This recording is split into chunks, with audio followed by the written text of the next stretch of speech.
about that?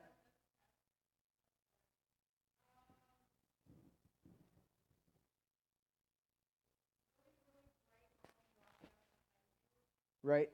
But when I stand on the front of the stage.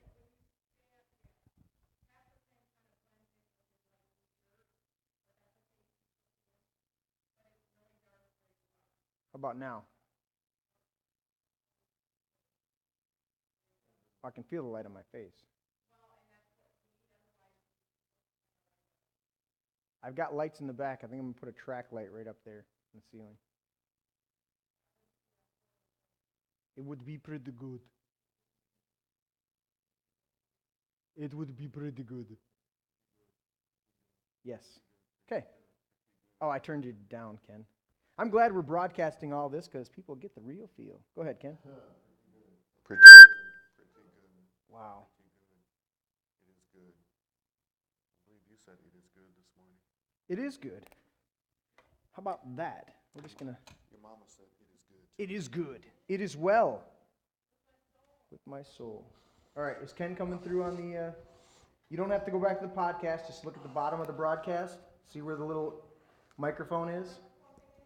Pretty good. Pretty good. Right underneath Pretty it. good.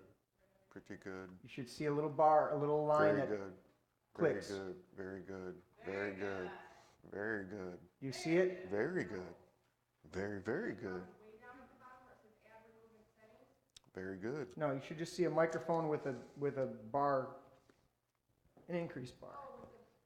Microphone. Bar. Increase. Increase. Increase. Orange This section. is what we do when we broadcast. Green section. Right there. Oh, that's Underneath the black it. section. Green section and Underneath yellow it. row. There. Check, check, check. See it? Check. Check, Orange. check, check, check, check. See it slightly blinking? Check. Slightly blinking? Check. Is that what you call- Check. Oh, there it is. Check. Okay, so there is, but I don't see anything when Pastor Ken does it. Check. Check. Well, I don't know. Check. And I didn't bring headphones, so I don't know. Check. Check. That thing no hablo inglés. Check. You do? Check. A blip. She's a got little blip. headphones. Plug. Want me to yell? No, you got to plug into that box. If you have plug-in earbuds, but then we have the upsizer. Earbud. Always sounds like somebody who can't really talk calling for their dog. Earbud! Earbud! Wow, I'm recording all this stuff. I keep forgetting. Oh, Belvedere. Yes. That's complicated. You must hit many, many buttons. Earbud! It's all good.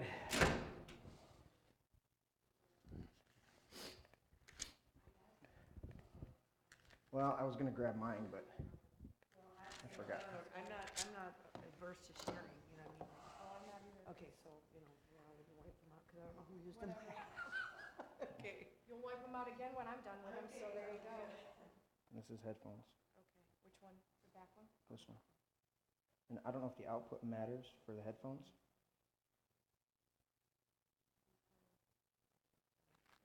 All right, see what you got. Check, check, check, check, check, check, check, check, check, check, check, check, check. You getting anything?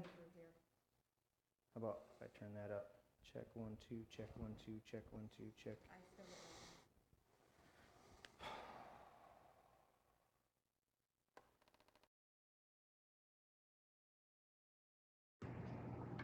Check 1, 2, check. Check 1, 2, check, check. No, I'm not getting anything.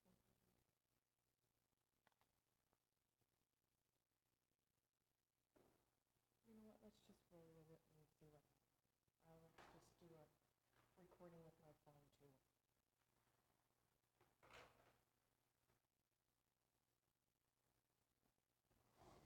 Well, what we're going to do is we're going to switch.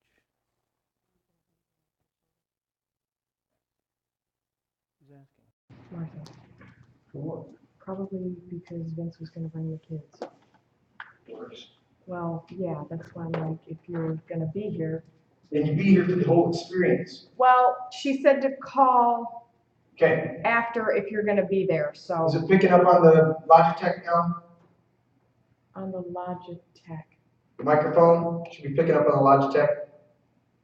You see bars underneath that Yes, microphone? I do. Very good. Little orange ones. Okay. Woohoo! I'll have to continue to work on the bugs. So now we're ready to start. Now we can start Official. officially. Gotta stay. Just remember, right here, don't come out too far. Right. Otherwise, That's my you're all limit. dark and shadowy. It's my limit. That's pretty much your limit. Yeah. The limit. Oh, you got King The James. limit has I got some King James. I got some other ones. He's got it all. I'm all over the place. It's always good to have boundaries, honey. Okay, ready? Uh-huh. All right, we're going to talk about giving today. Oh, Giving. yeah. Giving today. And I'll have some instructions for my team afterwards, because we're going to get into the mode of announcing our giving.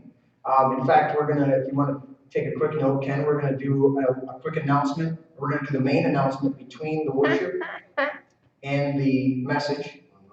And what that'll do is allow, primarily at this point, you will make that announcement, and that'll allow for the musicians to transition and for me to kind of grab my stuff and get set. And so I'm going to leave it with you. I'm going to give you a couple, through the teaching today, give you a couple things that I want to focus on when we talk about it, but leave it in your hands to share whatever's on your heart, and then do a prayer for it. Just Lord bless those that give today and things like, Are you gonna do a basket offering? No. We're just gonna, what we're gonna do is we'll say, during this time, we'll go, okay, as the team is transitioning, we're getting ready for the message, we just wanna make you aware of our giving, and that you can give easily with your phone by texting HFTC to 77977, and that'll give you instructions on how to give, and that's easy to do on your phone. You can do that by credit card or PayPal. And then we have our box in the back, and there'll be envelopes back there available for your giving. And you can do that at any time. If you do need to give by credit card today in the service, someone will be available at the end of service with a card reader, and so you can give that. So we just want to thank you for giving and give you a little bit of insight on giving, and I'll go over that as the message goes on. But that's the gist of the technical aspect, just that simple. And then whatever, I'd like to kind of do a verse. It doesn't matter if we necessarily go back and forth with the different verses and just, give this, like to have a rotation of ones. We don't have to get, there aren't that many. There are, but they're not that many that are targeted. And so that would be that. And then what I want to do is after the message, just a quick technical reminder. That before we did, just to remind everybody, before you heard me, you may not have all heard me before the message, but if you are desiring to give today, 77977, and type HFTC in the text box and hit send, and that'll give you instructions. Or we have our box in the back, and we appreciate that. Just a quick reminder again. That's my instruction at this point, and to get into a flow. So with that, we're going to talk about giving today and lay out some principles so that we're all on the same page. Pretty much I've taught you guys quite a bit of this, but I'm going to be on the same page with giving. So let's look at a couple things. We're going to go to Genesis chapter, let's see, where do I want to start? Because I put my notes in here. Let's go. Okay, let's go here and we'll backtrack. Let's go to the 1 Corinthians. My man is on it. 1 Corinthians chapter 16. 1 Corinthians 16, and we'll start right at verse 1. Now concerning the collection for the saints, I have given orders to the churches of Galatia, so you must do also. On the first day of the week, let each one of you lay something aside, storing up as he may prosper, that there be no collections when I come. Okay, so one of the things we want to teach right from the beginning is that, we're going to get into this and I'm going to deal with the tithe aspects. In the new covenant, there's not a law or legalism for your giving. There's not an absolute where you have to do this, have to do that type of thing. And so we need to understand, okay, then how do I establish it? Because I've taught it before and it kind of threw some people, and so I needed to get balanced myself in this understanding. Paul's writing here and he says, the NIV says it this way. He says, now concerning the collection for the saints, I'm going to tell you what I told the Galatian churches to do. And that's each one of you should set aside a certain sum of money in keeping with his income so that when I come, he was talking about making a trip to them, okay? No collections will have to be made. So we're not talking about necessarily a tithe, which means a tenth, okay? That's simply what a tithe means, is a tenth. So we're not talking about necessarily setting aside 10%, because I've heard these discussions in these debates. Ken, you heard them, where do we tithe on the gross, do we tithe on the... Listen, man, you need to talk to Jesus and get from the Lord what you need to set aside. And it says you're going to set aside a certain sum in keeping with your income, okay? It's in proportion. In fact, let's go to that 2 Corinthians 9. So hold your spot there because this is going to be somewhat of our foundation here in 1 Corinthians 16. And the key to this is our giving a lot of times in most churches, we haven't taught people some of the proper aspects of it. And so a lot of times our giving in churches is what we're going to talk about right now in chapter 16, or chapter 9, which reflects in chapter 16. Because in chapter 16 he says, you should be prepared for this. That's the key of it, okay? And as we talk about giving from the aspect of a seed, that giving from the aspect of the seed, if you think about a farmer, when he harvests his crops in the fall, automatically is thinking in his mind, I need to set apart a certain portion of this harvest for next season's planting, for the spring season's planting. If you harvest corn, he says, I got to set aside a certain amount of this corn in order to plant again. So every time we receive something from the Lord, it should be first and foremost on our mind, Lord, what portion of this should I set aside in preparation for what's coming next? So am I prepared as a giver? Or am I walking in the door, as most church people do, and either are under a legalism of giving, this is what you have to give. And we've seen that, and it can be pretty messed up. It can be very controlling and just, it can get stupid. Or they're like, well, I guess I'll just, and there's the pressure, there's some pressure text. I'm not saying that people aren't led to give out certain, to say certain amounts. I've literally seen it where the Spirit of God has said, give certain amounts. Part of that is where the people there are at, and the Lord responds where people are at. So if somebody hasn't learned about properly giving, and then they're put in a position, of course the Lord's going to move in a certain way because he wants to at least get a blessing to them. He wants to empower them. Remember, when we're talking about giving, we're talking about sowing a seed and reaping a harvest. So let's read this in 2 Corinthians chapter 9, verse 4. Lest if some Macedonians come with me and find you unprepared, we, not to mention you, should be ashamed of this confident boasting. Therefore, I thought it necessary to exhort the brethren to go to you ahead of time and prepare your generous gift beforehand, which you had previously promised, that it may be ready as a matter of generosity and not as a grudging obligation. Okay, so I want to stop right there. We're going to continue on, but just note this.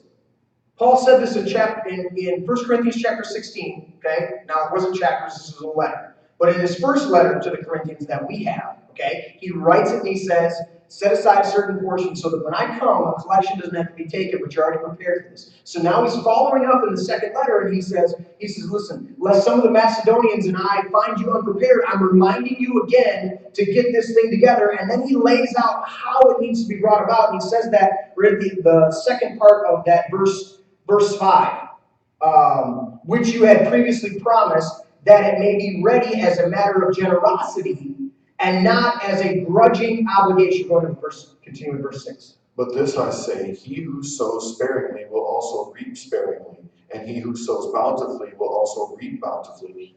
So let each one give as he purposes in his heart, not grudgingly or of necessity, for God loves a cheerful giver. And God is able to make all grace abound toward you, that you, always having all sufficiency in all things, may have an abundance for every good work. Okay, so there's a few principles that we need to point out here. But one thing I want to emphasize overall is that to get this, our giving is a response to what we already have. Before you ever had a concept of thanking God for the air in your lungs, for waking up, for just health, whatever you're thanking God for today, long before you got the concept or the revelation that you should thank God for that and He's the source of that, you still had it. Long before we woke up and said, Lord, thank you for another day, you had many days long before that. Okay? My point is, we're already blessed. In fact, the blessing of Abraham was, in blessing, I will bless you. You're already blessed, but I'm going to bless you above and beyond that. We're already blessed to be the creation of God and be alive. So we got to understand in our area of giving, we're giving as a response to what we've already got. Okay? That's what we've already received. I'm going to say my better English. But the issue is, and the reason I have to bring that out and emphasize is because in the church, what we do is the opposite, which is in verse 7, and he says, each one of you give as he has purposed in his heart. Okay, first of all, have you purposed in your heart to do this? Have you made it a purpose? Now, purpose is that which you set in front of you as an object or something to be obtained. So I'm going to put this purpose in front of my face. This is what I'm focused on. Okay, so have I done my giving on purpose? And two things that are the caveat in that purpose. Not grudgingly. I'm not doing it going, all right, Lord, I gotta do this, right? And I'm not doing it out of necessity. Now, what does necessity mean? Necessity is the majority of the way that the church operates. The church either operates, I would say, about 75% to 80% in necessity. Do you have a need today? Do you need the Lord to come through for you today? Then you should give. That's necessity. That's not the way we're supposed to give. We're supposed to have a purpose in our heart and be prepared ahead of time and come with an expectation that, Lord, if I sow this seed in the ground today, it may take a little while, but I'm going to reap a harvest at harvest time. So that's how we're supposed to operate in giving. And then the other 20 to 25% is that grudgingly area, where that's why people like to invoke the Mosaic covenant law of giving your 10%. And that's the grudging area. That's your responsibility. And we go to Malachi and they say, well, a man robbed God. Well, the Jews apparently did, but I'm not under that same covenant. In fact, all the law and the commandments is summed up in this one, or these two: love the Lord your God with all your heart, soul, mind, strength, love your neighbor as yourself. Now, does that negate us from giving? No, but it puts us in a different covenant of giving. Puts us in a different operation of giving. We're going to touch on that in Hebrews as well. But I want to get that, as a lot of people say, God loves a cheerful giver. God loves a cheerful giver. God loves a cheerful giver. Of course he does. But read the context of it. Let him be purposeful, not grudgingly, not giving out of an obligation, and not out of necessity. Well, I'm going to give my way out of this. Now, there's certainly, absolutely, there are times when the Lord says, go to that widow woman and tell her to give the last oil and the last flour and bake you some cakes, and I'm going to bless her through that. Okay? Absolutely, the Lord does it. The Lord says to the prophet, the prophet says to the widow woman, he says, grab all the vessels that you can get and get the oil. And you're going to fill up all these vessels and then take the oil and sell it and pay off your debts for you and your kid. Right? There are absolutely times that the Lord does that. That's the leading of the Spirit. That's the context of it, is the leading of the Spirit. So you can't go into the cupboard and just grab all the jars and expect them to be filled because you're in a necessity. That's not how it works. You were led. Right. You following me? Right. I know you are. So I want you to get this. And then it says, and then God is able to make all grace abound to you, that always having all sufficiency in all things, you may have an abundance for every good work. Okay? So the way this works is, I have one seed today that the Lord already blessed me with. Okay? I'll quote this verse because I don't have the reference for it, but you know it. Now to him who gives seed to the sower and bread for food. He gives seed to the sower and bread for food, right? Now the key to that is, am I a sower? So if you're a sower, you'll always have seed because he gives seed to the sower. And he gives bread for food. So he sustains you with bread. Now realize, bread, what do we give when there's a famine in the land, when there's a downturn in the economy? The bread, there's bread lines, there's soup lines, right? Bread is a survival food. I want you to get that in your mindset. So when the Lord says, give me this day my daily bread, what is he talking about? He's actually hearkening back to the children of Israel wandering in the desert. He said, I humbled you and caused you to hunger, feeding you with manna. Now it was phenomenal bread, but it was still bread, okay? And the reason was, he said, I want you to humble so that you would seek me, so that you would trust in me, so that I could get you through. So when we talk about bread, give us this day our daily bread, we're talking about the basis necessity of life and saying, okay, Lord, you're telling me to trust you with the least, the most basic element in a famine, in a troubled time. That would be the element that I would be given. We'd have the bread lines, okay? So he's saying you need to start there in that level of trust. Because it's to him who gives seed to the sower and bread for food. He's going to sustain you because he gives you seed not to eat the seed. And you can eat certain seeds, right? Right as a seed, right? You can eat corn, that's actually a seed. You can eat, what's the pomegranates? It's full of seeds on the inside. So there's a ton of seeds that you can eat. Strawberries have the seeds all on the outside. I love strawberries. But you can eat the seeds, but we're supposed to plant the seeds. We're supposed to take those seeds and plant them. So he gives you seed to the sower so that we can plant and then sustains us with the bread. I like to call it famine food, bread until we get to the harvest. Okay? It's not that it's bad, but it's not supposed to, we're supposed to eat of the fat of the land. Have you ever heard of the fat of the land called the land of bread? No, it was the land of milk and honey. It was the land with meat. You know? It was the sacrifices. It was this. It's abundance. It's not just the bread. Okay. So as we're working through this, I want you to get these ideas and these concepts that we're in a different covenant. We're in a different mindset. Now, we were going to. What did I say? The next one we were going to go to. Well, I want to lay out a couple principles about this. You're getting this idea of we're not giving out of necessity. We're not giving out of. Oh, that's what I'm going to do. Right there in verse 6. Okay. Now, Paul says this in verse 5 at the end. He said that it may be a matter of generosity, not as a grudging obligation. He said, you committed to do this. You determined in your heart to do this. You're the ones who wrote me a letter and said, this is what we want to do. Okay, I'm just following up with you.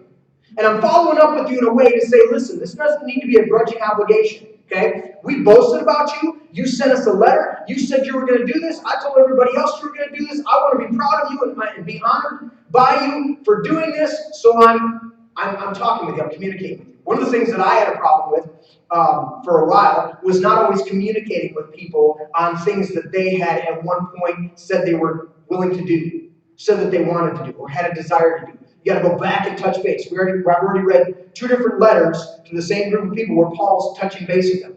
And he's saying, hey, you guys said you wanted to do this, so I'm just touching base with you. I'm just getting back with you. I'm making sure. And here's some instructions. Let's make sure you're doing this. Because obviously Paul had a tumultuous relationship with the church at Corinth.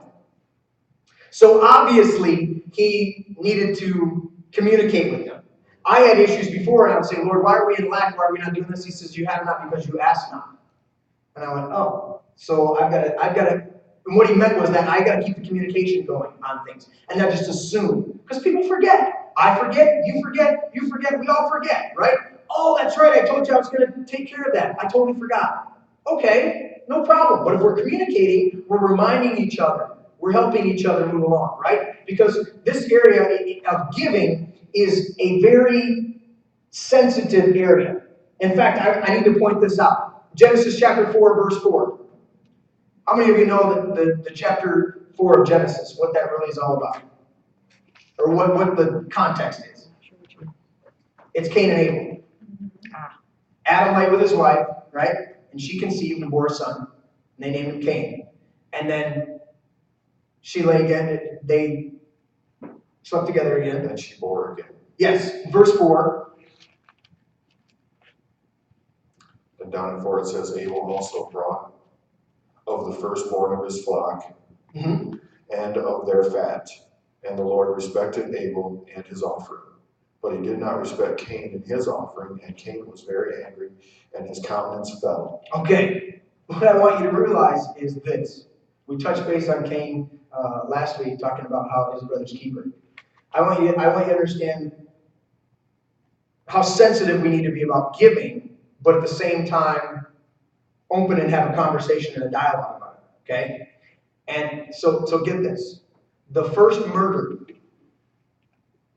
in the earth was predicated on giving. Wow. The first murder ever committed was because one person gave without grudging or necessity, but out of the generosity of their heart, in keeping with, there was no law, there was no, you know what I'm saying, there's no Mosaic law, there's no obligation, we don't know what instructions they were given. All it says is that it came to pass and Abel decided he was going to give. Abel came and maybe the Lord said to him, son, you need to bring this offering. Cain, you need to bring this offering. This is an honor or respect to me. However, he said that, right? But there's no indication that it was a law or that it was written down. Okay? There was, obviously, this is pre-Moses, so there was no Mosaic law in place. There was no Abrahamic covenant in place. All we know is that Abel decided to give and Cain decided to give. But Abel gave with the right heart motive. And that's where we want people to be, and Cain didn't. And what it resulted in is murder. Because Cain's like, dude, God's pleased with you and not pleased with me. I gave my stuff too. So that's one thing I want us as leaders to be mindful that sometimes people get contentious because their heart's not right about it. And how do we deal with that?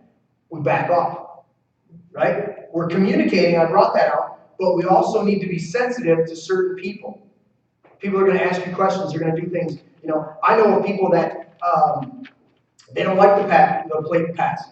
I don't like the plate pass, right? But you go into other environments, and that's how they do it. There are other environments where everybody gets up, and they get up either all at once, and they come forward, and the plate's up here, and they all put their offering in it, okay? Or leaders, all right, now the laity, now anybody else, you know, and they have this whole procession. And you think, well, that's kind of, you know, that's temple. Well, for them, it's not. They're not doing it to be showy. That's their custom, and it's okay. But the point being is that realize this is a contentious thing. People have been murdered. In fact, the first murder was predicated on an offering. Yeah, I wonder how many are curious. What was the deal with Cain's offering? It wasn't the best. Oh, okay. He brought something that was the Lord did not, the Lord did not respect Cain and his offering. Abel had flocks and herds. Cain was a farmer as far as raising up crops, okay? So a grain offering or some other offering is not as honoring as the fat of the lambs. So what should have happened, or I'm guessing, I would say this, yeah, you can see it in the text. It says, so the Lord said to Cain, why are you angry and why is your countenance fallen? If you do well, will you not be accepted? If you do not do well, sin lies at the door, and its desire is for you, but you should rule over it. Now, it goes into... Yeah, then Cain talked about his brother. Talking to Abel. Yeah, so Cain's upset that God was pleased with Abel's offering and not pleased with his offering, but the reality is, Cain didn't bring the best. It's like, all right, I'm gonna do a, can we say it, a half-assed job and expect the boss to give me kudos for doing a great job. You didn't do a great job. You did a subpar job.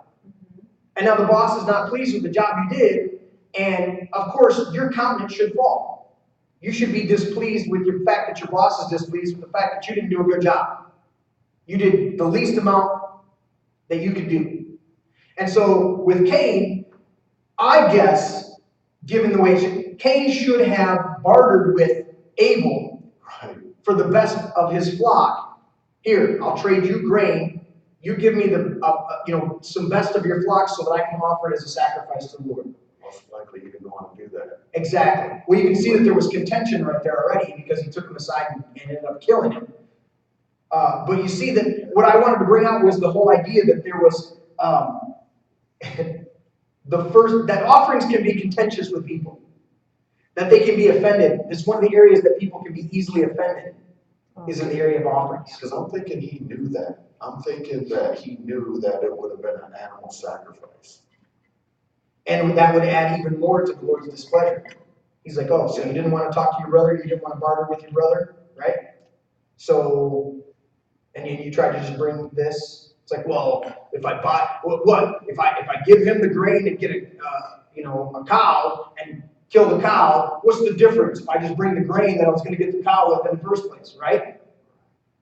That makes sense. It's like, all right, so he had that attitude about it. He's like, oh, I'm going to give anyways. So was he giving out of the right heart? Either way, he was giving out of a grudging obligation.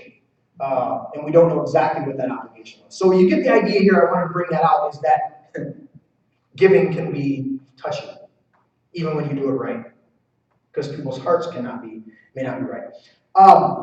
Two principles I want to bring out, and then we're going to touch on the tithe. Number one, we're going to go to Proverbs 20 and Proverbs 10. And these are real quick verses. Once we get the idea that we're supposed to be prepared and that we're giving out of an area of generosity, not out of grudging obligation, and not out of necessity, okay? Once we get that in our heart and say, all right, then we got to look at the tithe and people will say, well, isn't the tithe still in effect? No. When Jesus was crucified and resurrected, there was a new covenant established. We're going to deal with that in Hebrews in just a minute and talk about the tithe. What is in place is a purposeful, regular giving. Each one should set aside a certain amount in keeping with his income, so that when I come, no offering, no collection will have to be taken. Okay? But before we get that, I've got to point out two quick things. Proverbs 20, verse 4. The lazy man will not plow because of winter. He will beg during harvest and have nothing. Now, the NIV says it like this. As soon as I flip to it.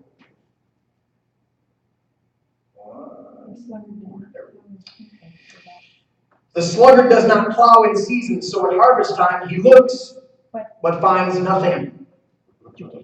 So here's the first principle of sowing. Of these are the two simple ones. If you want to write a little title of this section, here's the two simple aspects of sowing. Okay? Now we already established we're doing the right heart motive, not out of grudging obligation or out of necessity, right? So when we sow, we can't let the environment or the circumstances or the situations keep us from sowing what we need to sow. The sluggard says, okay, he's lazy first and foremost, right? It's winter. It's still, the ground hasn't even thawed. Okay? So he's got this excuse already in his heart because he's lazy. And then he's coming up with, he's saying, one of the translations says, how does yours say it again? Because of winter.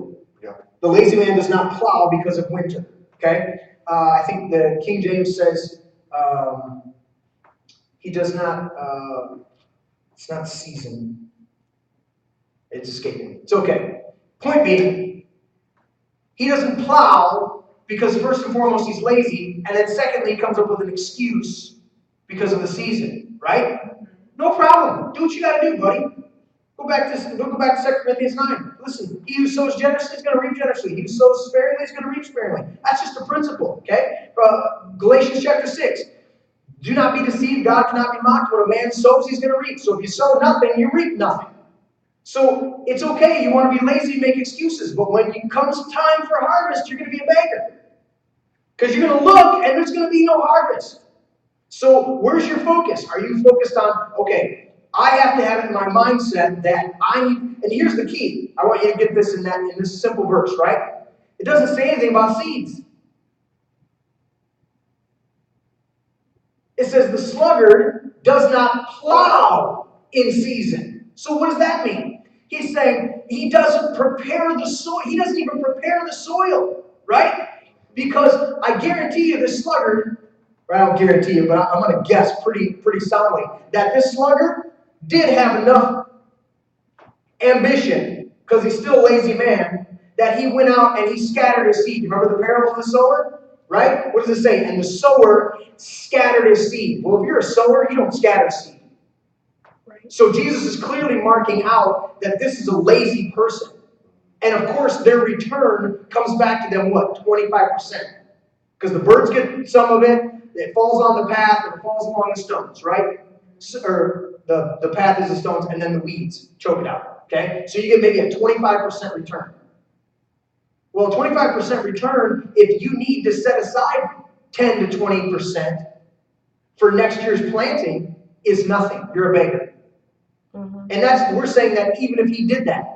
So the point of this verse is we need to plow, we need to prepare, we need to purpose in our heart what we're going to do and get rid of the excuses. And if we recognize I'm a little bit lazy, okay, well, your laziness is going to cost you. You know how you overcome laziness? Work. Work is a good idea, yes. But one of the ways you overcome laziness is you start looking ahead of what you might not have if you lay there. I went through seasons in my life where I didn't want to get up and go to work. I don't know if anybody's been through that, right? I think everybody goes through. And there were days when I go, I don't like, and the Lord would go, literally used Proverbs. He'd say, a little sleep, a little slumber, a little folding of the hands to rest, and poverty will come on you like a bandit, and scarcity like an armed man. There were weeks that I woke up to that every day. Did you have a question, Mom? No, I just wanted to say, King James says, he becometh poor that dealeth with the slack hand, but the hand of the diligent maketh rich. Very good.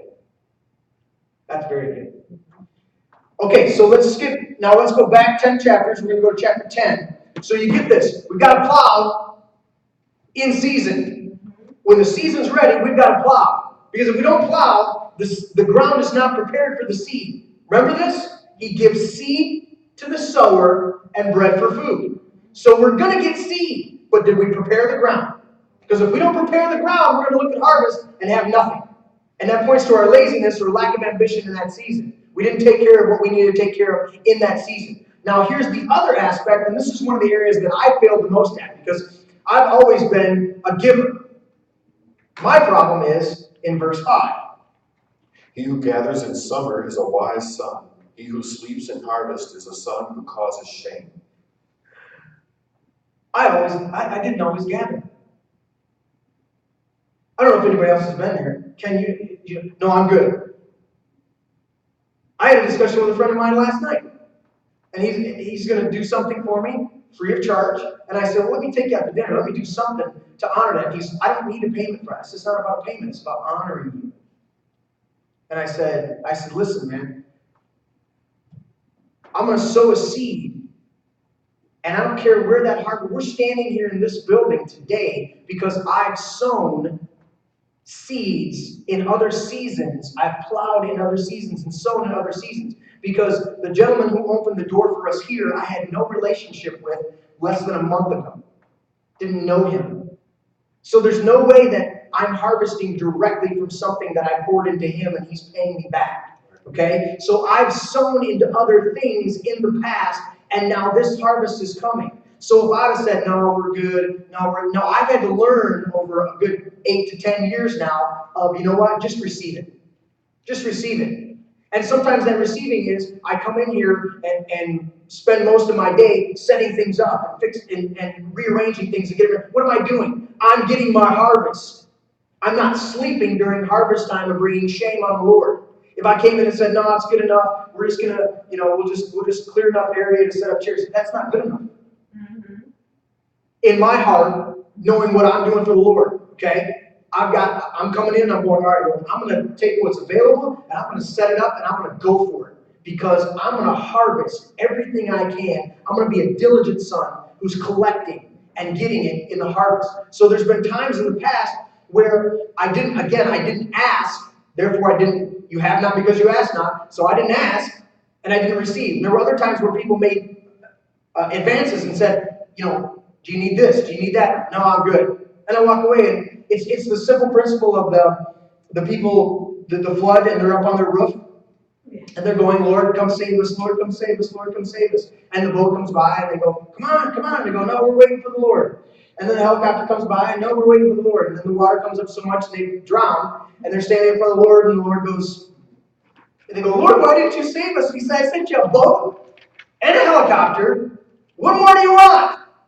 And that's the key is we don't always recognize, wait a minute, there's two principles right there.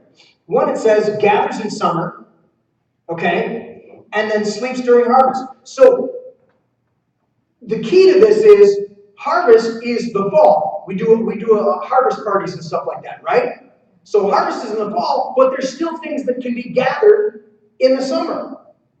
And there's principles there too. Are we gathering together and being prepared for the harvest? And are we gathering those crops that are harvested during the summer? There's two aspects of the gathering. Am I getting myself together and getting ready for that harvest? Because I worked on a farm. I didn't work a lot on it, but I was there and aware of when we had to bale hay, of when we had to get the corn. We would go and we'd get the field corn. We would sit in the back of the corn bin with Grandpa and pull the shucks that didn't, the outside coverings that didn't all come off. There'd be corn, most of it came through, but then we would sit there and throw it off, right? So there were things that we harvested, bales of hay, and you harvest, sometimes you can get 3 or 4 cuttings in a season of the alfalfa or the straw or whatever you're doing. And so then that has to be baled, that has to be loaded in the barn. So there are times when we gather in the summer, and then there are times we harvest in the fall. I remember most of the time when we harvested the field corn, this wasn't sweet corn. The sweet corn is pretty quick, and you harvest that during the summer, so you can gather that. But the field corn that was for the cattle and for next year's planting and stuff, that was usually, I remember many times, there was snow on the ground when we were going through the fields gathering it, because they had to wait to a certain moisture content for the corn. So the point being is that there's two principles here. One, am I plowing in the right season? Am I making sure the ground's prepared? Because giving seed to the sower. And if I'm standing in a position of being a sower, then he's going to give me the seeds. And then I need to be ready with a plowed ground. And then the second aspect is when the harvest time comes around, am I being lazy again and bringing disgrace, or am I getting the harvest? It's just as important to give as it is to get that stuff. You follow me? It's just important. That's as important, because if you don't collect that, then you don't have anything to give. You follow me? If you don't go out and get that harvest, then you don't have the next year's planting when it's ready to go. The Lord's saying, I'm trying to get seed into your hand, but you won't accept the harvest. And I've had problems with that. I'm like, because I was raised with a working mentality, meaning, not that we don't work, you guys know me, how much I work, but if I didn't produce something with the work of my hands and get a paycheck based on that work and those hours for dollars, then it wasn't looked at in the circles that I was in as real income. If I had been a writer or a musician or one of the gifts and talents that I have, that had been my primary earning years and years and years ago, it would have been a better mindset at that time. But my mindset was, from my surroundings and my families that were around me, was, if you don't work with your hands, it's not real work. That's not really, you know what I'm talking about. That's that generation before us. Right. So when the Lord says, I want you in full-time ministry, and I get up here and teach for an hour, I look at, is an hour worth X amount of dollars that I get as the leader? Well, no. In my mindset, no. I know how much I'm worth per dollar an hour as a carpenter, okay? But the Lord said, how much have you studied all week? How much have you meditated all week? And even then, there are times that I don't meditate all week on something or put a ton of effort in it, because the Lord says, I just want you to, relax, and, I'll give you the words to say when you get up there. And I go, Lord, I didn't put a lot of meditation and time in this. He says, it's 25 years of meditation that culminates in these messages. And I go, okay, but what he's doing is breaking me down, because I'm still in that mentality of, I got to put in so many hours for the week to actually earn what I'm getting as a minister. And the Lord said, I ordain that those who preach and teach receive their living from the gospel. So if I'm preaching and teaching, then I need to just shut up about how much is coming in and just receive it. Just receive the harvest. Because there are times that what's the principle? If you plant, if you sow, it says give, and it will be given to you. A good measure, pressed down, shaken together, running over, will men give into your bosom. And what are we talking about? We're talking about the same principle of 30, 60, and 100 times. Okay? So there's varying degrees of how much of a return you get, but you're giving. And it says, give. What am I giving? I'm giving of the wisdom of God and what the Lord's given me to teach by the Spirit of God. I'm giving that out. And then my receipt, just as Paul said, is as much if we've sown spiritual seed among you, if we receive a material harvest from you. So he's calling them out and saying, listen, I'm supposed to be diligent in getting my harvest. I'm not supposed to be the foolish son who brings shame and just miss my harvest and say no. In fact, that's why Paul had so much difficulty with the church of Corinth, is because he didn't hold them accountable. And I did that for a long time. I used to stand on that verse for a long time, that passage, and I would say, I'm not going to make use of my authority in receiving that giving. And I'd sit back and go, Lord, why am I in lack?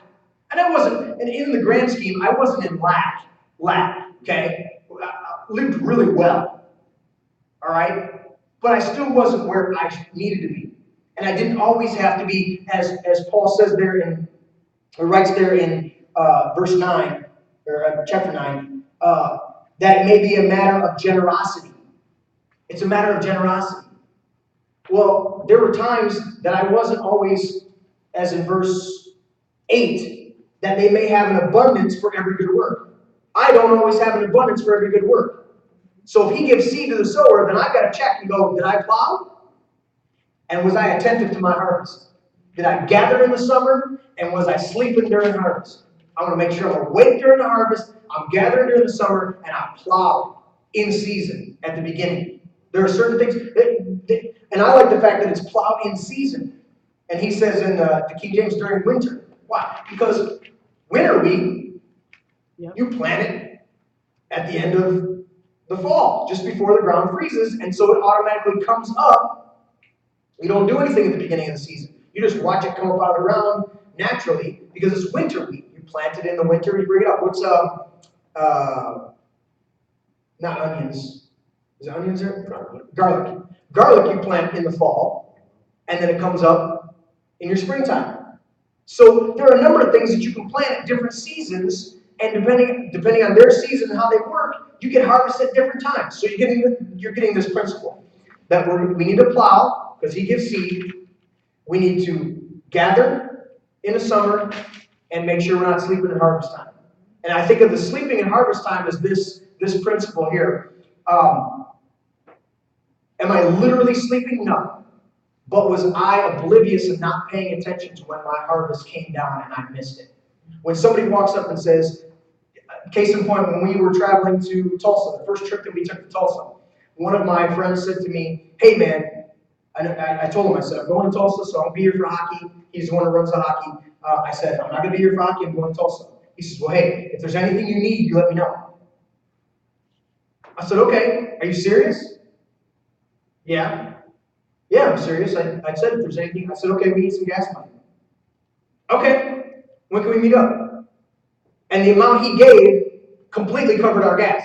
Praise God. And he didn't know, I didn't give him an amount to give, but he gave a certain amount, and that completely covered our gas to go to Tulsa and come back from Tulsa in the envelope. Okay?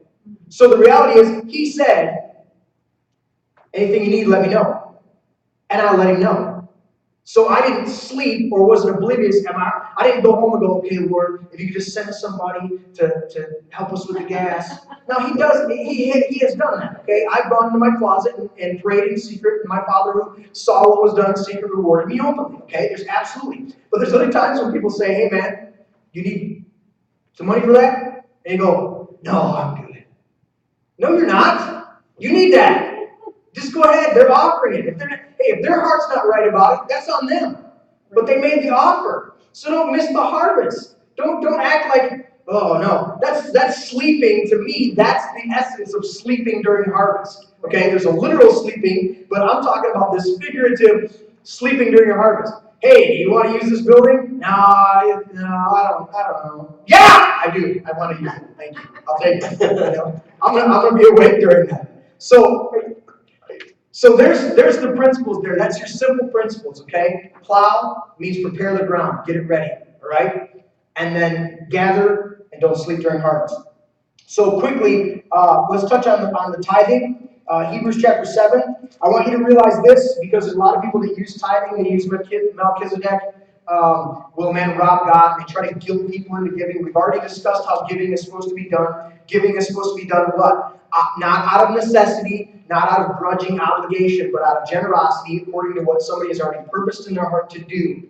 Okay? And then there's other principles. If you sow a little bit, you're going to reap a little bit. You can't sow a minimum and expect to get a maximum. So there's a correlation. What does that mean? You're a bad person if you sow just a little bit? No, you sow in accordance with your income. Each one of you, 2 Corinthians 16, on the first day of each week, each one of you should lay aside something in keeping with his income. In fact, I like the New King James says, storing up as he may prosper.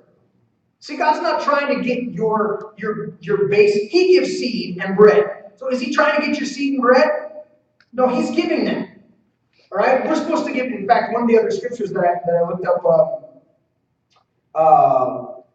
Proverbs 3:9. Now, I love Proverbs 3, 5, and 6. Trust the Lord with all your heart, lean on your understanding, in all your ways acknowledge him, and he'll make your path straight. But chapter 3, or verse 9, says this, honor the Lord with your wealth, and we've heard that one, right?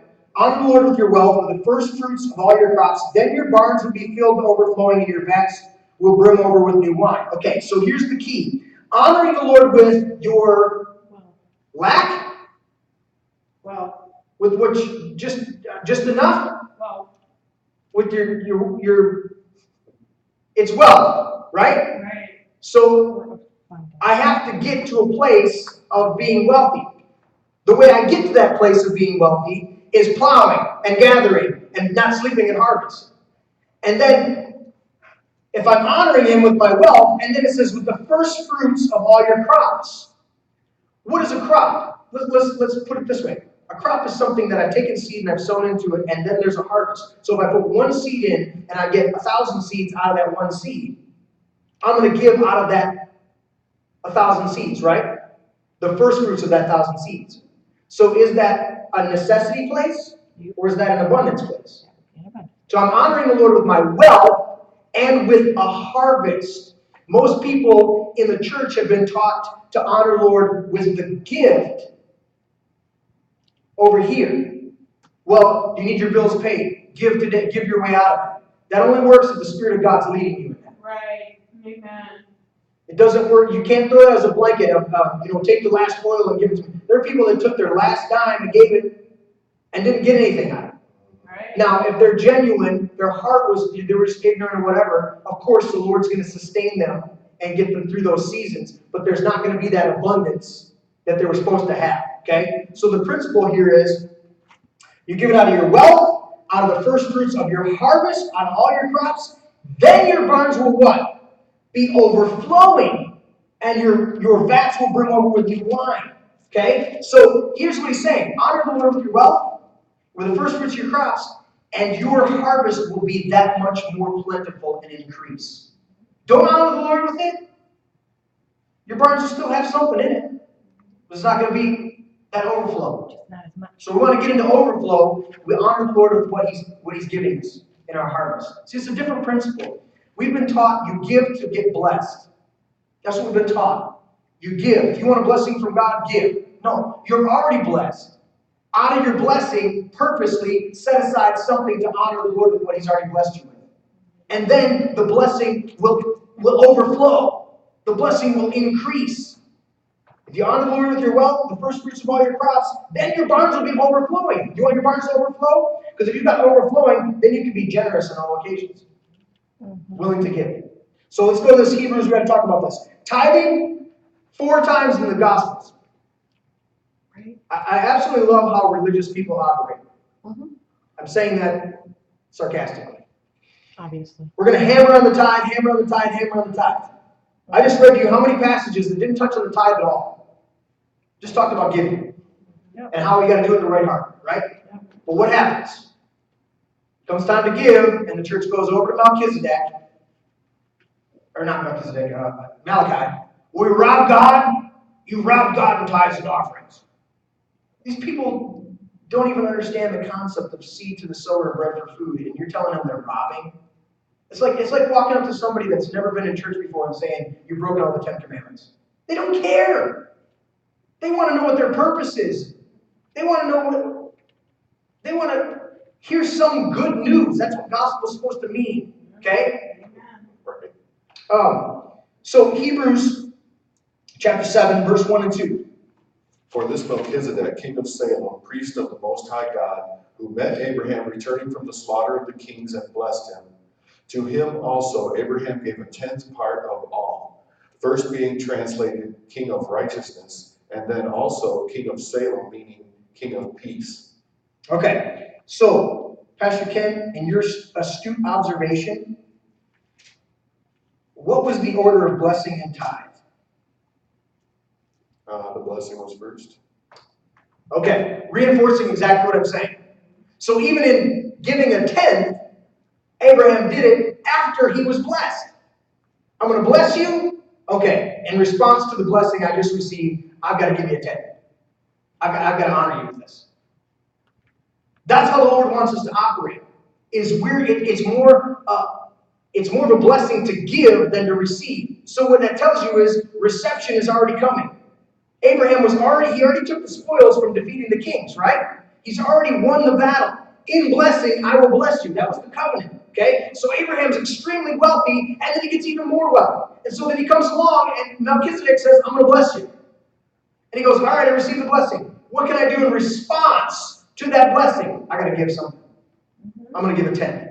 And then it goes through this whole passage here in Hebrews chapter 7 and explains that the old covenant is passed away. When there's a new priest, there's a necessity of there's a new law, there's a necessity of a new priesthood. Okay? And he even says that Levi, who collects the tenth, gave the tenth through Abraham to Melchizedek when he met him. So what it does is saying that the circle is complete. It's come around full circle. Levi, who collects the tenth, gave the tenth to Melchizedek. Jesus didn't come in the order of Aaron, the Levites. He came in the order of Melchizedek. It's a new covenant. It's an everlasting covenant. We don't give like that anymore. How do we give? We give by purposely setting aside something at the first of the week and storing it up in keeping with our prosperity so that when there's time for collections to be made, there's not out of grudging obligation or out of necessity, but it's a willing gift so that people can be blessed. And what's the purpose of that? It's so the Lord can give you even more of a blessing. If you don't plant, you're not going to reap anything. You can sit there with all the great seeds. All the seeds sitting there, right? They have the seed bowls where you can get 16,000 seeds, right? If you never plant the seeds, that's great. You've got the seeds, but you never planted it. Guess what? Come fall, you're not going to get anything. So these are the real principles of giving that the church doesn't necessarily talk about, because if we take it out of the necessity area of giving, and I put it on you and say, you need to be asking the Lord, you need to set aside a certain portion in keeping with your income, then it's harder to get people, it can be more difficult for people to give at certain times because they're not under obligation. They're not feeling like condemnation, right? We do offerings, we do communion, we do church attendance, we do volunteer in the church, right? In a lot of places, a good portion of those churches, there's an obligation. There's a guilting you into helping out. There's a guilting you into giving. You don't want to rob God. There's a guilting you into, make sure you're taking this communion with, that you're not doing it in an unworthy manner, right? And then a church attendance, we don't want to go, you need to be at church. You better be at church, right? Instead of going, how do I spur one another on towards love and good deeds and not give up meeting together as some are in the habit of doing, okay? So there's all these things that we're supposed to be operating out of a place of encouragement. Well, encouragement takes more work, but just guilting somebody in it, we can get that accomplished pretty easy, right? So people don't want to take that time to invest. So in closing, I just want to bring this full circle that everything, now we're talking primarily about money in this aspect, okay? Obviously. But everything in our life is a sowing. Even if I don't have, case in point, if I'm cash poor, I may be wealthy in another area of my life. What if I'm wealthy in talents, if I'm wealthy in provision, I don't have cash, but I've got buildings and chairs or whatever. You follow me? So we need to take an assessment and go, okay, as I'm prospering, what am I prospering in? You know, at a certain point, I was prosperous. We stopped doing services full blown, and I was prosperous in equipment, sound equipment. So I went through and said, okay, Lord, what do you want me to do with this? I'm prosperous in this. Well, I saw other churches that could use that, and I went in there and gave them equipment and set them up. Gave them this piece of equipment, gave them that piece of equipment, got them going, right? They were thankful and pleased for it. In fact, I walk into a couple of them right now, and I can say that's one of them, in my heart, I'm not boasting about it, but I'm like, that's one of my old microphones. I gave them one of those cordless microphones, right? I did that. I was abundant in that, and I could do it, and so I did it, set them up, got them all established, right? And then shortly after, I was given the equipment we got. So I took all the equipment we had, and I gave it, and there was a few pieces that I sold. But before I sold those pieces, the ones that I had given, this harvest came out of that. And I didn't say, you know, somebody says, hey, I know this person, they've got some equipment, do you want some? No, we're good. No, I said, yeah, I'll take it. Because if I can't use it, somebody else can. And that makes me prosperous in that area. And then my prosperity can spill over into somebody else. So I didn't sleep during harvest. So you're getting all of this idea, okay? There's a right heart motive that we're supposed to have. And so as Heartland Fellowship Training Center, I want to project this heart every time we talk about giving. When we say, now, not out of grudging or out of necessity. But out of generosity, according to what you purposed in your heart, we want to let you know that if the Lord's laid it on your heart to give, or you want to honor what we're doing here, and obviously help out, because we want to, obviously, we're blessed right now with the arrangement that we have, okay? But I want to add people. When the band is here, when we're jamming out, it's customary in churches to honor the band, you know, with some money each time we get up and play. I want to be able to do that. Well, that takes an increase in our finances. There's some other situations that are working out right now, and we'll see how that pans out. But people need to be honored for what they're doing. I don't like the term volunteer in a church because it's a body. So anyways, we're giving. And that seed comes back. So I want us to have that flavor and that mentality of not just being excited because people are giving, but being excited because we understand the principles of listen. I love the way Bishop says this. He says, the seed is leaving our hand, but never our heart. Meaning we're planting a seed, but we know a harvest is coming. Most people are told to give because it's their obligation. You're robbing God. You don't give that 10%, you're robbing God. You remember that mindset. Did they ever really focus on the fact of the harvest? But how many scriptures did we read that focused on the harvest? Cain and Abel, even the murder that resulted, they gave out of their harvest. You give out of the wealth, out of the first fruits of all your, that was what I was thinking. The NIV I read says first fruits of all your crops, right? And King James says out of the first fruits of all of your increase. Well, am I giving out of my increase? There's a lot more people giving out of their flatline or decrease, trying to push that necessity envelope. Well, if I give, it'll get me out of here. Well, you know what? That may come around. The law of sowing and reaping is an absolute law. God cannot be mocked. When you sow, you're going to reap. Right. But don't sow today expecting that you're going to get a harvest tomorrow, because that may not happen. Now, if you get a prophetic word that it's going to happen, be obedient in it. Absolutely be obedient in it. But if that's not the case, if you're not hearing from the Lord, then you better be wise in that. Now, as good church leaders, we're like, I love this with Bishop. I'll say this. This is one of my last things. Bishop says, God loves a cheerful giver. I don't care if you're happy or not. Just do it, right? Just I do don't it. care if you're happy or not, just do it. But he's also, that's in a balanced perspective, and he's coming at it from a place of, you need to do what the Lord's leading you to do.